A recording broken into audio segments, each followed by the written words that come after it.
Exploring the skies, understanding the phrase, cloud line. Hello, everyone. Today, we're going to soar above the basics of English and look at a fascinating phrase, cloud line. This term paints a picture in our minds, but what does it really mean? Let's dive in and find out together. When we think of a line, we imagine a straight path or a boundary.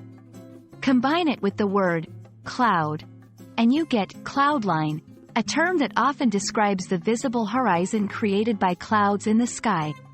It's where the earth meets the sky in a dance of natural beauty.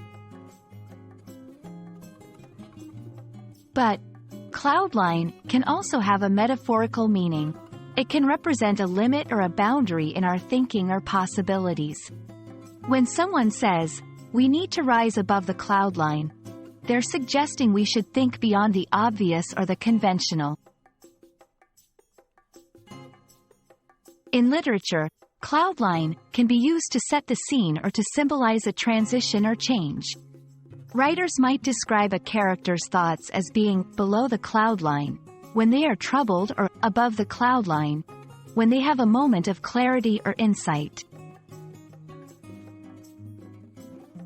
How can you use cloud line in everyday conversation? It's a great way to describe scenery or to encourage someone to expand their horizons. For example, you might say, "Let's think above the cloud line and come up with some innovative solutions." We hope you've enjoyed this journey through the clouds with us. The phrase, cloud line, shows us how English can be both literal and poetic.